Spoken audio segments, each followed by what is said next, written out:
Museu de Ciências Naturais da PUC Minas recebe mais uma edição dos concertos dominicais Peter Lund. Oficina de robótica atrai crianças e adolescentes para dentro da universidade. Deficientes ainda encontram dificuldades para se inserir no mercado de trabalho.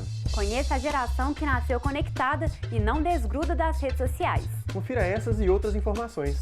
Hoje é terça-feira, dia 13 de setembro. Começa agora o Espaço PUC. Você por dentro do que acontece na universidade.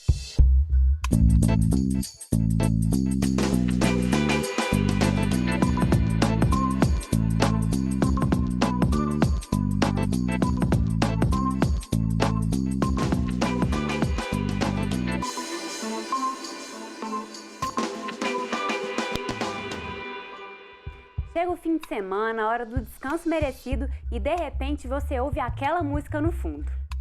Mas não é música na casa do vizinho não. É música clássica e de altíssima qualidade. Foi assim que o último domingo ficou marcado no campo da universidade. O Museu de Ciências Naturais foi palco de mais uma apresentação dos concertos dominicais Peter Lund. Dessa vez, com a presença do Coral Jovem do SESC. Confere aí no VT. As mãos que bailam sobre as teclas se rendem ao canto que ecoa pelo auditório. O som que surge agrada aos ouvidos e atrai a atenção, revelando a maturidade e afinação das vozes que se encaixam. A certeza que fica é uníssona. Talento não tem idade. No caso desse coral, tem alguns alunos que já estão com a gente há 4 anos e que é impressionante. Eles já estão grandes cantores. O povo de Belo Horizonte, na área musical, de corais, falam muito isso, que eles querem os cantores, porque eles estão ficando mais velhos e que eles querem que eles vão já para corais que têm 30, 40 anos, para você ter uma ideia do nível técnico desses meninos. Passando por Gilberto Gil, Djavan e canções internacionais, o concerto dominical Peter Lund mostrou ritmos diversos no decorrer da apresentação. As músicas que faziam referência às diferentes épocas mostravam que as novas gerações também entendem do gingado.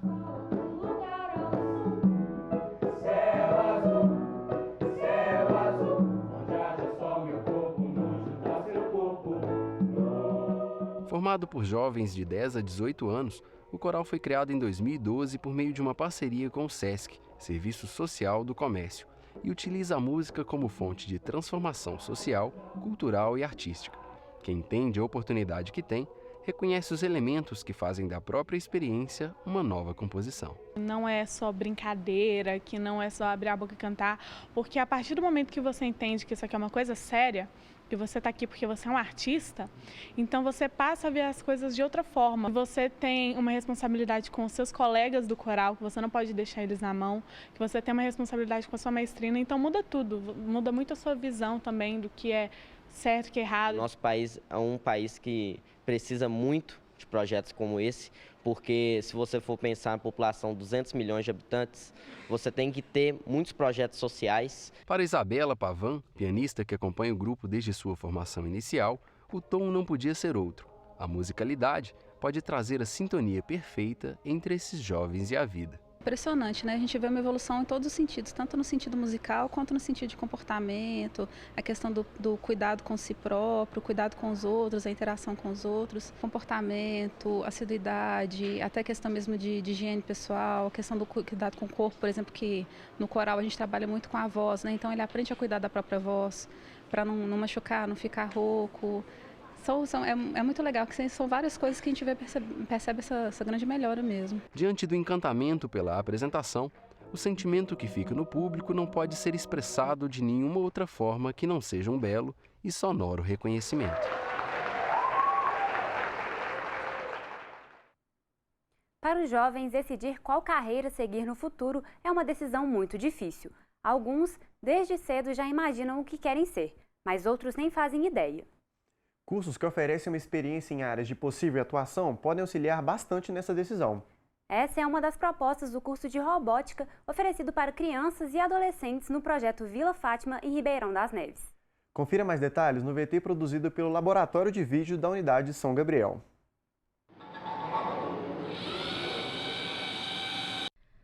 Criar mecanismos que alinhem tecnologia e conhecimento são desafios constantes para aqueles que entendem bem a amplitude do processo de educar. A palavra educação, que tem origem no latim, deriva da junção de outras duas, que juntas significam conduzir para fora. É exatamente assim nas oficinas de robótica educacional. Aqui, os alunos encaixam peças e dão movimento a uma nova realidade. A importância é que vai abrir muitas portas para mim. Por exemplo, eu estou fazendo curso de informática técnica e esse vai abrir muito na minha área, que seria mecatrônica. Eles ensinam um pouquinho até de física. Física ajuda tanto no Enem quanto na vida mesmo, que eu mesmo faço vários cálculos, já que eu vou mexer com mecatrônica. Olha, esse projeto ele é muito importante, que às vezes ele pode ajudar pessoas que não têm tanta condição para pagar um curso desse porte. E ele está aqui para dar assistência para essas pessoas, para elas não ficarem paradas no tempo ou às vezes não terem desculpas de não ter uma formação. Os alunos do projeto de robótica são divididos em duas turmas, uma que se reúne no campus da PUC Minas São Gabriel e outra na sede do projeto Vila Fátima em Ribeirão das Neves. A junção entre a inovação e a curiosidade dos adolescentes não poderia ser melhor. O uso da robótica na educação, ela consegue trazer uma característica lúdica para conteúdos tradicionais, como matemática, geometria e física. Nós abrimos o campo de possibilidades desses alunos. O aluno ele percebe que aquilo não é nenhum bicho de 7 cabeças, que basta ele querer estudar e se dedicar aos conteúdos de um curso superior, ele vai conseguir fazer a programação de robôs em nível industrial. E com isso, nós temos vários alunos que querem fazer engenharia mecânica, querem fazer engenharia de automação, engenharia mecatrônica, engenharia de computação, que querem fazer engenharia agora. Aqui no Vila Fátima, os alunos têm a oportunidade de conhecer o universo dos robôs de perto. Parece até coisa de ficção. Mas o impacto que o conhecimento gera na vida desses alunos, esse sim é bem real e fácil de perceber. Não é mesmo, Thaís? É sim, porque depois que eu comecei a fazer o projeto, eu sinto que eu melhorei minhas notas na escola. Em casa eu tô sendo, não vou dizer que por causa do projeto eu virei uma pessoa melhor, mas sei lá, eu tô me dando melhor com as pessoas. E aqui também tem formação humana, que ajuda muito no meu crescimento pessoal e intelectual. Hoje nós contamos com 12 alunos frequentes, que são todos aqui da região de Ribeirão das Neves, próximos ao Vila Fátima, que vieram de pequenos bairros, comunidades mais carentes e que hoje estão aqui no projeto. O aprendizado é componente fundamental na criação de qualquer relação de ensino, e não apenas para os alunos. Independente de quem for, quem passa por aqui sempre dá um upgrade no conhecimento, uma experiência que vai além do virtual. Como eu lido muito com sistemas, lido muito com computador, é uma oportunidade de estar lidando com pessoas, E por isso é um projeto voluntário, então acabo que eu auxilio, tenho essa dinâmica de trabalhar com gente de diferentes culturas, diferentes categorias sociais. Eu aprendi coisas novas, porque eu tenho que estudar para dar aula dos meninos dessa robótica, conhecer um pouco do robô, conhecer um pouco de fora, voltar a recuperar informações de física que eu não tinha, ou de outras matérias que a gente já deixa passar com o tempo, então contribuir com a minha formação de várias dessas maneiras. Entre brincadeiras e desafios, o projeto inspira criatividade e comprometimento dos alunos. Os resultados vão além do mundo artificial, são concretos e gratificantes. Eu quero fazer engenharia e mecatrônica, vai influenciar muito. Porque agora eles são a turminha da robótica. Então, em algumas escolas, eles são conhecidos como os alunos da robótica. E isso aí acaba levando uma certa condição de status nas escolas onde eles estudam. E amanhã será lançado o livro sobre regularização fundiária aplicada, aqui no auditório 2 do prédio 5, no campus Coração Eucarístico. A obra foi organizada por professores da pós-graduação em Direito da PUC Minas e tem como objetivo estudar a posse e as propriedades urbanas e rurais. A ideia é ampliar o debate sobre o tema ao tratá-lo sob diferentes aspectos. Então fica aí o convite a todos os interessados, principalmente a comunidade jurídica. Agora nós vamos para um rápido intervalo, mas no próximo bloco você vai conhecer um pouco mais sobre o mercado de trabalho para deficientes. Você já ouviu falar na geração C?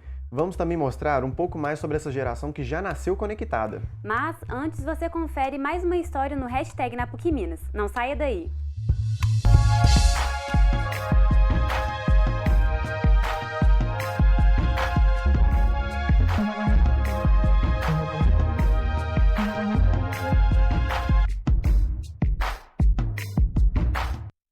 Eu trabalho no Instituto de Ciências Sociais, mais ligado ao curso de Serviço Social. com demandas diretas a professores e alguns atendimentos a alunos. Entrei como boy da Cruz Vermelha, depois em 2011 eu retornei às atividades, desde então estou aqui. Faço Direito na Unidade São Gabriel, estou no 7º período e nesses 6 anos eu tive várias homenagens. O funcionário homenageado, especificadamente no atendimento ao aluno. E a PUC para mim é tudo. Depois foi o primeiro emprego, então tudo que eu tenho eu agradeço a ela.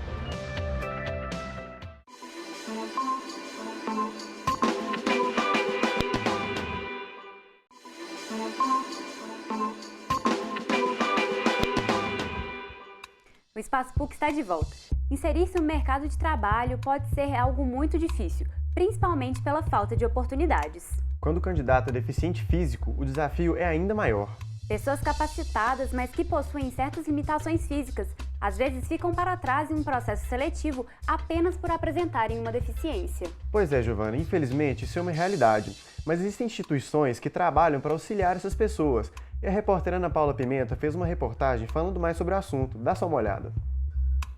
O trabalho principal que o Instituto desenvolve hoje é exatamente entender qual que é a demanda da empresa. Então, primeiro, quantas pessoas elas precisam contratar, quais são os níveis de acessibilidade, de recursos oferecidos.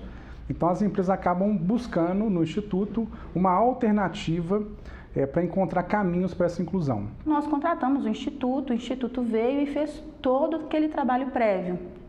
Aplicou o índice de maturidade da gestão, fez todo o levantamento, olha, vocês podem ter dificuldade nisso, vamos trabalhar dessa forma.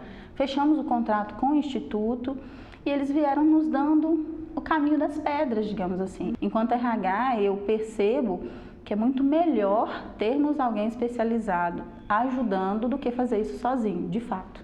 Porque aí a gente é mais assertivo. Tô aqui com o Anderson Malagoli, Anderson agora contratado, trabalhando bem, mas nem sempre foi assim, né, Anderson? Já passou por um tempo grande de desemprego. Como é que foi essa luta aí? Eu fiquei 6 meses desempregado, não estava conseguindo emprego. Em todas as entrevistas que eu ia, fazia algumas, eu passava pelo médico e tal. Teve uma que eu passei pelo médico, aí fiz tudo, chegou na hora de eu conversar com o gestor da área, ele, sem deixar eu praticar o serviço nem nada, ele já foi logo falando que eu não dava conta por causa da minha deficiência. Nosso maior objetivo é que essas pessoas sejam incluídas. Então, a primeira diretriz é não tratem eles diferente, eles são iguais. E na hora da contratação dessas empresas pelas quais você passou, você sentia que as pessoas agiam diferente com outras contratações? Tinha algum preconceito por causa da sua deficiência? A maioria das empresas que eu passei, não sei se era por causa da minha deficiência, mas sempre me deixava na produção ou na área, tipo assim, que ninguém via. Como que era o ambiente de trabalho? O relacionamento com as pessoas, o ambiente em si, a arquitetura delas, tinha algum problema de acessibilidade? Como que era? Olha, a maioria das empresas tem esse problema de acessibilidade. Agora, das pessoas, a maioria das empresas que eu trabalhei, pelo menos os apeãozados, funcionários do chão da fábrica mesmo, sempre me trataram bem. Existia, na época, assim, um receio muito grande do nosso espaço físico não estar adequado. E aí chamamos ele para entrevista aqui, não lá na sede, chamamos ele para entrevista aqui. Caminhamos com ele por todo esse galpão, mostramos, olha, aqui tem um degrau, aqui tem um sobressalto. Como é que é isso para você? Você vai ter dificuldade para andar? Ele, não tem dificuldade alguma. Na rua a gente passa muito mais dificuldade que isso, né? E aí ele quebrou esses paradigmas, ele mesmo veio. A gente fez pouquíssimas adequações, porque ele mesmo foi dando para a gente a dica do que ele precisava que fosse adaptado. O índice de empresas que cumprem a cota ainda é baixo. A cada ano ele tem aumentado, se a gente pegar o histórico do Ministério do Trabalho, a gente vê que a cada ano tem mais pessoas com deficiência trabalhando. As pessoas hoje, o que a gente vem percebendo é que elas precisam viver a coisa acontecendo na frente dela para elas começarem a acreditar, porque tem um preconceito mesmo e na maioria das vezes ele é velado, ele não é declarado, porque afinal de contas não pode, porque é discriminação, enfim, mas hoje a gente percebe muito isso no mercado de trabalho. No início, existe essa certa dificuldade. Nossa, será que a deficiência dele vai interferir nas atividades? Ou será que as atividades são próprias ou atendem a necessidade dele, né? Qual que é a melhor forma de resolver isso? Conversando. Quando eu estava buscando o mercado de trabalho, eu encontrei diversas dificuldades nesse sentido, mesmo de marcar a entrevista, a pessoa saber que eu era deficiente visual, cego, e chegar lá na hora, eles fazerem a entrevista, ver toda a competência, o currículo, enfim, a parte técnica, assim, bem apurada, mas no finalmente, minha deficiência, né, me eliminava desse processo de seleção. O Instituto identificou que tem as competências que a gente precisa, vamos conhecer. Olha, te apresentar a nossa empresa, te apresentar as atividades, são essas, o gerente é esse, e vamos fazer a entrevista. Muitas vezes esse empecilho está na nossa cabeça, não está na pessoa, né? Os paradigmas, os preconceitos. Então a dica é essa, vamos conversar com a pessoa. Essa questão aí de não se abater é o principal ponto. E eu falo isso para todo mundo, educação não faz mal para ninguém. Qualificar, buscar muita qualificação para na hora que a onda do mercado de trabalho vir, as pessoas estejam prontas para surfar, para realmente escolher o emprego. Às vezes as pessoas com deficiência ficam esperando a empresa chamar ela.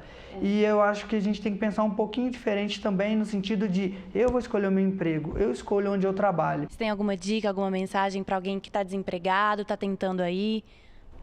Olha, eu digo para todo mundo e não só para as pessoas que são deficientes, que se você quer uma coisa, você tem que correr atrás dela e passar por cima de qualquer coisa, entendeu? Se você está interessado, se você quer mesmo, você consegue, independente das suas limitações. Muitas pessoas adoram o mês de setembro por trazer uma estação muito agradável, a primavera. É verdade, Giovana. E para comemorar a chegada dessa época, o Museu de Ciências Naturais da PUC-Minas está com uma programação especial para as crianças ao longo desse mês. É a Primavera no Museu. Os eventos acontecem aos sábados e a programação é diversificada. Para mais informações, é só ligar no 3319-4152 ou 3319-4520. Vale a pena trazer a criançada. A geração que abrange jovens de 18 aos 34 anos de idade tem uma característica peculiar e é conhecida como a geração C. O uso de aparelhos digitais é muito frequente por eles. E pesquisas apontam que esses jovens chegam a trocar, em média, 3.300 mensagens por mês. Conciliar todo esse interesse pelos smartphones à educação tem sido um desafio, mas alguns professores já encontraram algumas soluções. Veja mais detalhes na reportagem da Mariana Ernessa. Breno tem 15 anos e, como boa parte dos adolescentes da sua idade, usa bastante a internet. É através dela que os jovens se relacionam com os amigos e familiares, estudam e se divertem. A gente às vezes usa para estudar, às vezes a gente dá uma escapada, a gente fica vendo vídeos na internet, às vezes a gente quer rir. Hoje em dia ninguém pega mais livros, essas coisas, todo mundo que quer saber de alguma coisa, eu, por exemplo, sou assim. A pessoa me perguntar como é que é tal coisa, eu vou pesquiso no Google e acabo que eu só uso a internet. O adolescente faz parte de uma geração que já nasceu conectada. Consegue, inclusive, usar mais de um meio de comunicação ao mesmo tempo. Mas isso não é motivo para considerar o uso exagerado. Passar do limite não, porque eu sou muito tranquilo com essas coisas. Eu não caso confusão, tem gente que caça confusão na internet. Eu só fico pra curtir mesmo. A mãe de Breno foi aprendendo na prática como entender a relação do filho com a internet e educá-lo em meio a tanta tecnologia. Eu tive que me adaptar porque de início as professoras pedem para ler muito, pegar nos livros e todas as vezes que tem um trabalho, a maioria das pesquisas tem que ser no Google. E é pensando em ensino consciente dos usos das tecnologias e melhorias na didática que este colégio de Belo Horizonte prevê em seu plano pedagógico aulas e trabalhos conectados. A escola nos fornece um laboratório muito bom, os próprios aplicativos em celulares também nos ajudam bastante, então isso a gente consegue diversificar o ensino utilizando essas tecnologias. Eles conseguem acessar o que foi trabalhado em celular, em casa, e isso cria um estudo contínuo deles. E eles acabam gostando disso, porque o celular é muito acessível para eles, né? Hoje, os jovens brasileiros nascidos na era dos smartphones representam 2% da força de trabalho do país. A estimativa é que até 2020 o número chegue a 20%. Tanto o laboratório quanto em sala, quando a gente trabalha com tecnologia, eles ficam muito mais engajados. Eles gostam, se você coloca, por exemplo, um trabalho em grupo, eles trabalham em grupo usando o celular, o computador. Eu percebo que eles interagem mais e se apropriam mais do conteúdo. Os benefícios do uso da tecnologia em sala de aula são muitos. Além de mais concentrados, é possível incentivar os alunos a usarem um outro lado da internet, que vai muito além das redes sociais. Quando os professores usam tecnologia na sala de aula, eles deixam disponível para a gente usar em casa.